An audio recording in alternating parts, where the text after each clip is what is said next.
पूरी दुनिया का आह्वान करता है कि हम मिलकर सबसे पहले इस ग्लोबल ट्रस्ट डेफिसिट को एक विश्वास, एक भरोसे में बदलें। यह हम सभी के साथ मिलकर चलने का समय है और इसलिए सबका साथ, सबका विकास, सबका विश्वास, सबका प्रयास का मंत्र हम सभी के लिए एक पथ प्रदर्शक बन सकता है।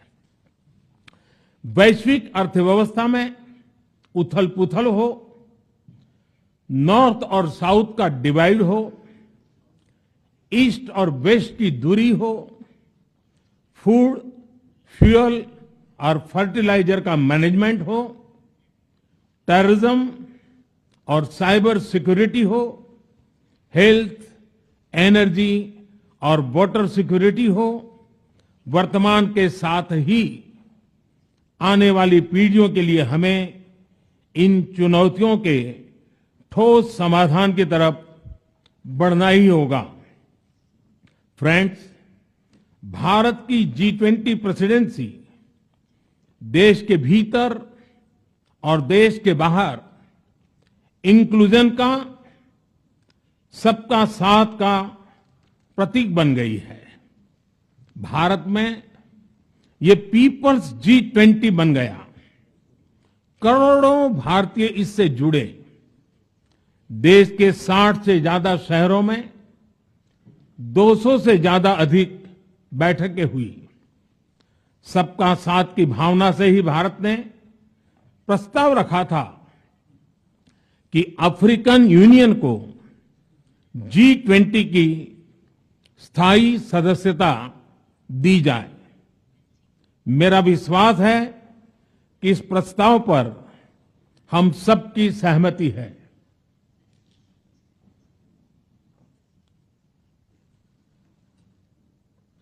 आप सबकी सहमति से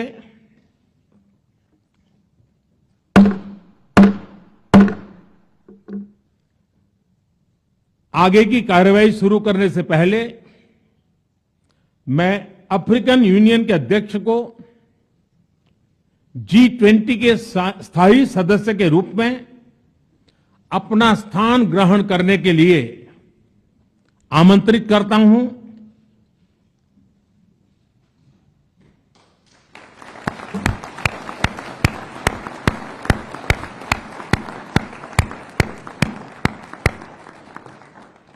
एक्सेलेंसी,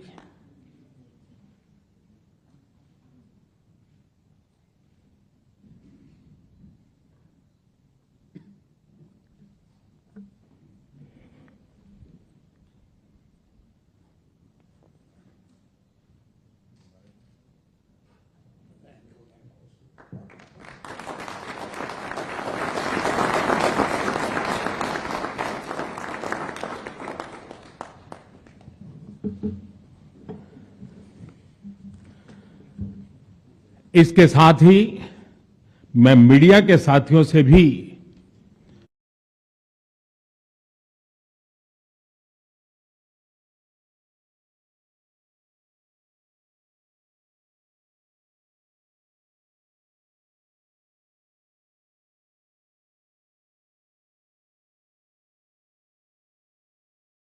विनम्र आग्रह करूंगा कि वे अब हमें समय दें और इस सभागृह से बाहर जाने का कष्ट करें।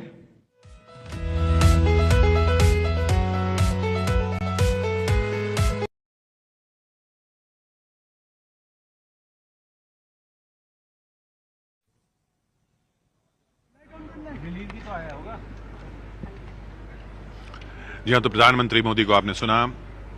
बड़ी खबर ये कि एक तो अफ्रीकन यूनियन को सदस्यता मिलने के बाद G20 में, जिसकी हम बार बार बात कर रहे थे, भारत के लिए एक बहुत बड़ी कूटनीतिक जीत।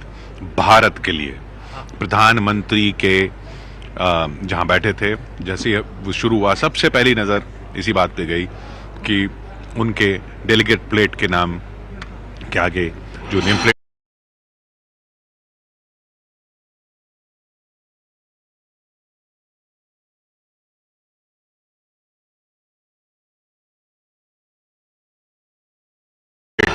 उसमें इंडिया नहीं लिखा था, इस बार भारत लिखा था। अंग्रेजी में लिखा था लेकिन भारत लिखा था, BHARAT, भारत।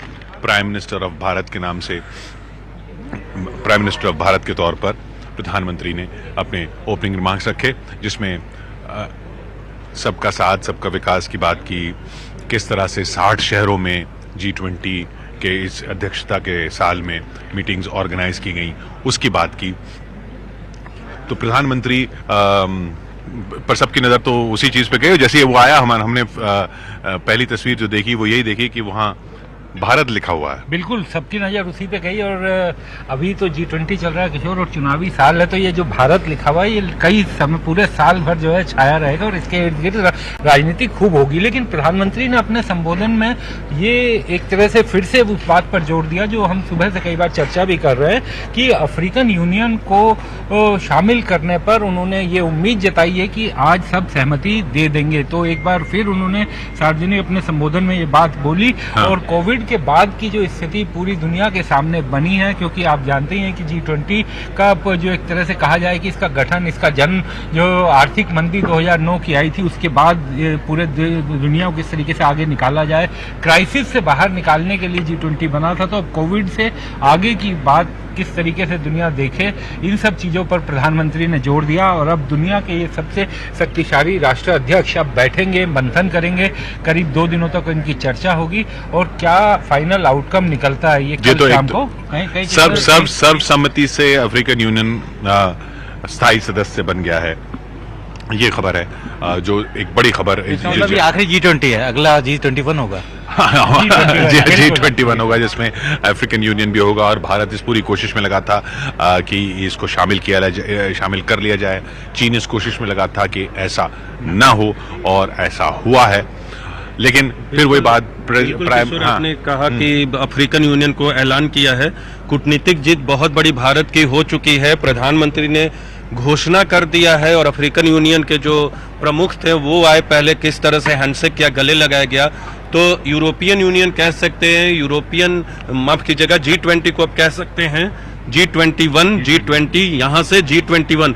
तो एक बहुत बड़े पहली बार विस्तार हुआ है G20 का विस्तार पहली बार, जिसमें अफ्रीकन यूनियन को शामिल किया गया, जिसमें हम लगातार बात कर रहे हैं कि कैसे भारत इस कोशिश में था, क्यों अफ्रीकन यूनियन को लाना था, कैसे वहां पर अफ्रीका के कई देशों में चीन अपने पांव जमा रहा है, लोन देने के नाम पर या उनके देश में विकास करने के नाम पर चीन उन देशों की अर्थव्यवस्था में घुस जाता है और फिर उनको अपने ऊपर निर्भर कर लेता है और फिर वो अपने जिस तरीके से उनकी पूरी अर्थव्यवस्था ही नहीं, पूरी सरकार ही उस पर निर्भर हो जाती है। किशोर, एक चीज, सेशन के शुरुआत से पहले ही अफ्रीकन यूनियन मेंबर बन गया है G20 का। उनको थोड़ा सा बिट ऑफ कंफ्यूजन था, एन आयोटा ऑफ कंफ्यूजन कह सकते हैं उसको, कि पीएम ने जब कहा कि हमकी सबकी सहमति है, लेकिन बाद में जिस तरह से उठाया, जयशंकर गए, पीएम ने गले लगाया उन्हें, और जो खुशी का इजहार प्रधानमंत्री के चेहरे पे तो दिख ही रहा था, एक उपलब्धि हासिल की है, लेकिन अफ्रीकन यूनियन के प्रतिनिधि के चेहरे पर भी वो खुशी थी। तो बहुत और जो बात कही ना प्रधानमंत्री ने कि 21वीं सदी में नए समाधान ढूंढ रही है दुनिया, 21वीं सदी में नए समाधान तलाश रही है दुनिया, 21वीं सदी की जो समस्याएं हैं उनके अब नए समाधान की बात है। इस एक वाक्य में बहुत कुछ छिपा हुआ है। ये न्यू वर्ल्ड ऑर्डर की बात है, ये उसमें भारत और विकासशील देशों के रोल की बात है, उसमें जो दुनिया धड़ों में बट रही है उन धड़ों के बीच में से जो देश धड़ों में नहीं हैं उनके हितों के सुरक्षा की बात है। फिर सुनते हैं प्रधानमंत्री जी को। पूरी दुनिया को नई दिशा दिखाने वाला और नई दिशा देने वाला एक महत्वपूर्ण समय है।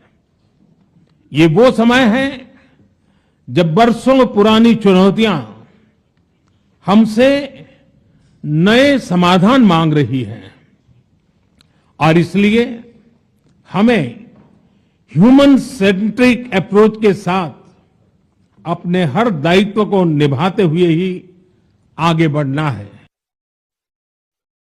G20 के प्रेसिडेंट के तौर पर भारत पूरी दुनिया का आह्वान करता है कि हम मिलकर सबसे पहले इस ग्लोबल ट्रस्ट डेफिसिट को एक विश्वास, एक भरोसे में बदलें। यह हम सभी के साथ मिलकर चलने का समय है और इसलिए सबका साथ, सबका विकास, सबका विश्वास, सबका प्रयास का मंत्र हम सभी के लिए एक पथ प्रदर्शक बन सकता है। वैश्विक अर्थव्यवस्था में उथल-पुथल हो, नॉर्थ और साउथ का डिवाइड हो, ईस्ट और वेस्ट की दूरी हो, फूड, फ्यूल और फर्टिलाइजर का मैनेजमेंट हो, टेररिज्म और साइबर सिक्योरिटी हो, हेल्थ, एनर्जी और वाटर सिक्योरिटी हो, वर्तमान के साथ ही आने वाली पीढ़ियों के लिए हमें इन चुनौतियों के ठोस समाधान की तरफ बढ़ना ही होगा। अफ्रीका भी इसलिए ज्यादा है ना।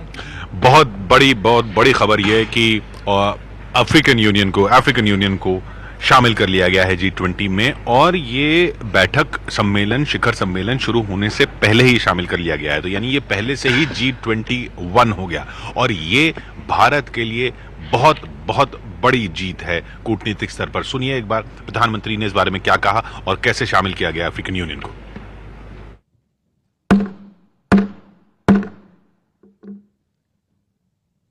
आगे की कार्रवाई शुरू करने से पहले मैं अफ्रीकन यूनियन के अध्यक्ष को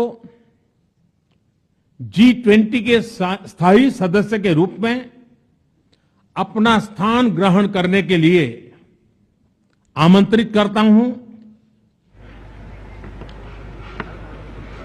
तो अफ्रीकन यूनियन को शामिल कर लिया गया G20 में। भारत के लिए किस तरह से ये बड़ी जीत है, इस पर हम लगातार बात कर रहे हैं। चीन क्यों ये नहीं चाह रहा था, इस पर हम लगातार बात कर रहे हैं। पर अफ्रीकन यूनियन का आना, विकासशील देशों में के अंदर भी भारत के जो अहम रोल है, भारत का जो किरदार रहा है विकासशील देशों के साथ शुरू से, उसमें एक बहुत बड़ा मील का पत्थर ये।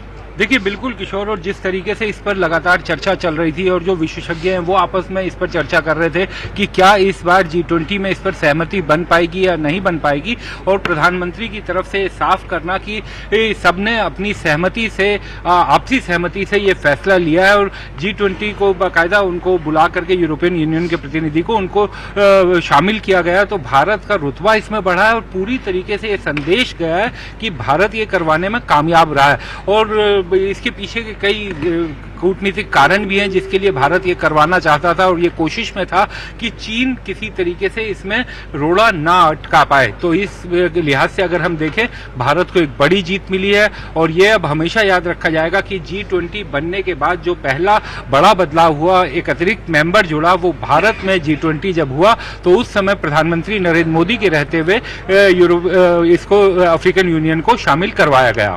अब पहला सेशन शुरू हो रहा है, दी अर्थ, और इस पहले सेशन की अहमियत क्या, और इस पहले सेशन के बाद क्या होगा? देखिए किशोर, द अर्थ सेशन जो है, द अर्थ में मौजूदा जो समस्याएं हैं, हमारा घर कैसा हो कह सकते हैं, क्योंकि पृथ्वी को, प्लैनेट को घर के तौर पे भारत ने देखा, और उसी तरह से इस सेशन को रखा भी।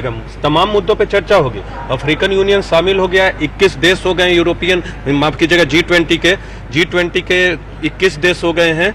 और अब जो है, जो एक मैं वर्ल्ड बैंक कह रहा था, मौजूदा जो हमारा घर कैसा, वर्ल्ड बैंक, इसके अलावा अफ्रीकन यूनियन शामिल हो गया। जीत की बात कर रहे थे, दो इसमें महत्वपूर्ण चीजें मैं देखता हूँ। भारत ने एक पहल किया, और सेशन में इसका मतलब यह है कि शेरपा के ही स्तर पे बहुत अच्छा निगोशिएशन हुआ होगा, इसीलिए पहले ही ऐलान कर दिया गया सत्र के शुरुआत से पहले। और दूसरा यह कि आपको 2 दिनों के सम्मेलन में अब यह झिझक नहीं करना पड़ा एक देश से या दूसरे देश से, लीडर्स के लेवल पे, कि आप भैया अफ्रीकन यूनियन को शामिल कीजिएगा या नहीं। एक बार थोड़ा सा किशोर, अफ्रीकन यूनियन के बारे में हम लोग अगर बता दें, 55 सदस्य देश हैं। 2001 में यह स्थापित हुआ था अदीस अबाबा जो इथियोपिया में है, उसके बाद लॉन्च हुआ 2002 में दक्षिण में। इसके 2 हेडक्वार्टर टाइप के हैं, एक अदीस अबाबा और एक जोहानिसबर्ग दक्षिण अफ्रीका में। और इसका मोटो है कि अफ्रीका यूनाइटेड रहे। इस मोटो के साथ तो बहुत गरीब देश हैं, साउथ अफ्रीका की मौजूदगी में, नाइजीरिया की मौजूदगी में उनके लिए भी बहुत बड़ी बात है।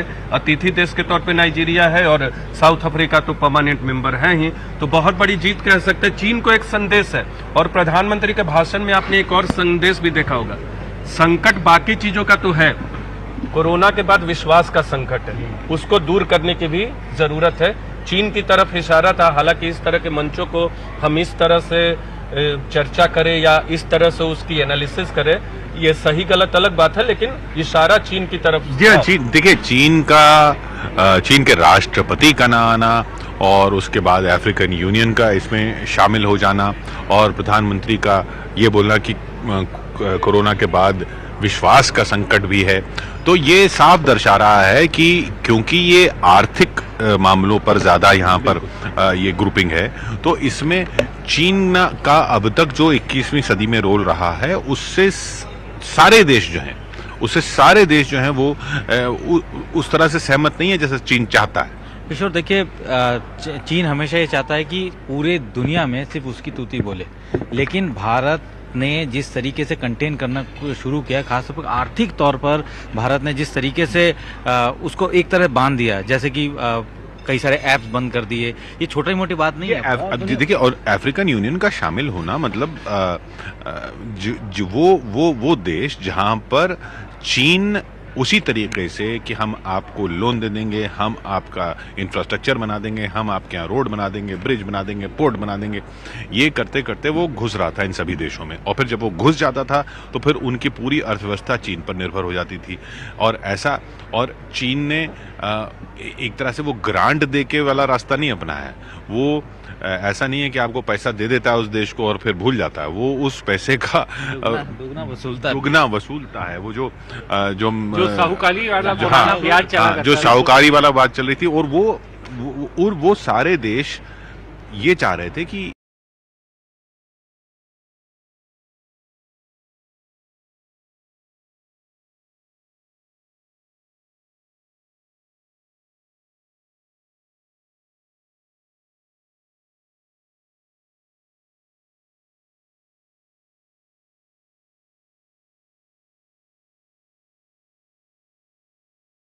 अगर हमें चीन के चंगुल से निकालना है तो फिर वर्ल्ड बैंक और IMF और इनको ऋण देने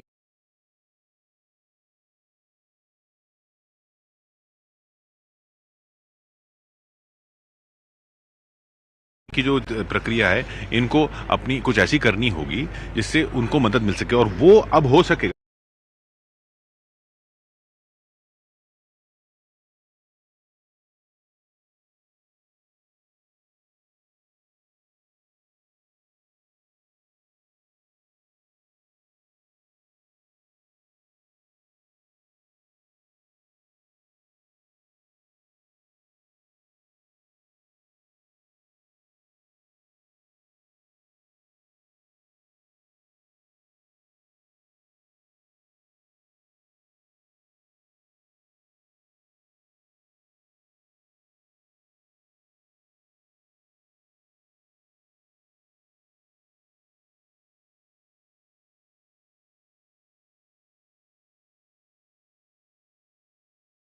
क्योंकि अब वो शामिल हो गए हैं इस G20 में। अब ये देखना होगा कि वर्ल्ड बैंक और IMF को लेकर के यहाँ पर क्या प्रस्ताव आता है, या उनके जो देने के प्रावधान है उनमें क्या बदलाव आता है। सुनते हैं एक बार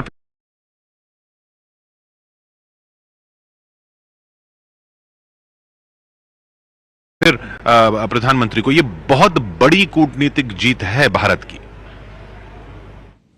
सबका साथ की भावना से ही भारत ने प्रस्ताव रखा था कि अफ्रीकन यूनियन को G20 की स्थायी सदस्यता दी जाए। मेरा विश्वास है कि इस प्रस्ताव पर हम सबकी सहमति है।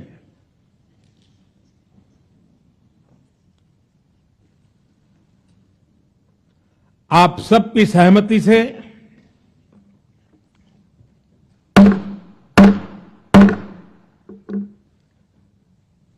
आगे की कार्रवाई शुरू करने से पहले मैं अफ्रीकन यूनियन के अध्यक्ष को G20 के स्थायी सदस्य के रूप में अपना स्थान ग्रहण करने के लिए आमंत्रित करता हूं।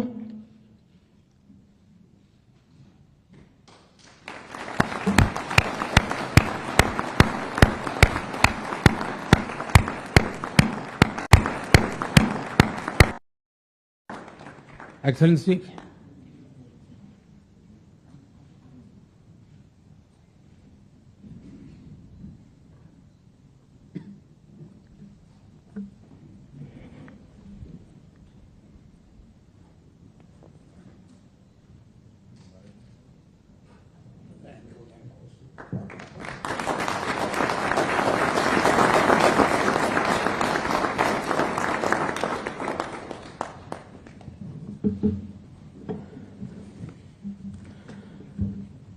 इसके साथ ही मैं मीडिया के साथियों से भी विनम्र आग्रह करूंगा कि वे अब हमें समय दें और इस सभागृह से बाहर जाने का कष्ट करें।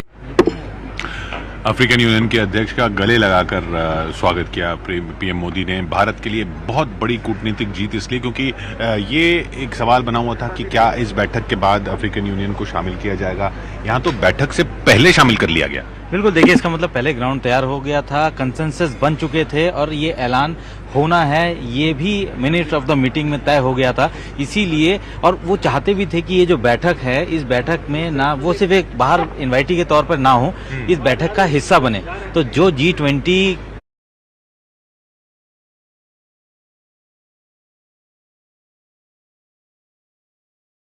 जो यहाँ शुरू हुआ वो दरअसल पहले से ये तय हो गया था कि G20 जो है आज से G21 में तब्दील हो जाएगा। तो ये अपने आप में ही एक बड़ी जीत है और चूंकि वो एक ऐसी कंट्री है, जैसे हम लोग किशोर थोड़ी देर पहले बात कर रहे थे, IMF की बात कर रहे थे, वर्ल्ड बैंक की बात कर रहे थे, अभी तक अफ्रीकन कंट्रीज जो है उनके ऊपर उस तरीके का ट्रस्ट नहीं था किसी भी जगह। अब और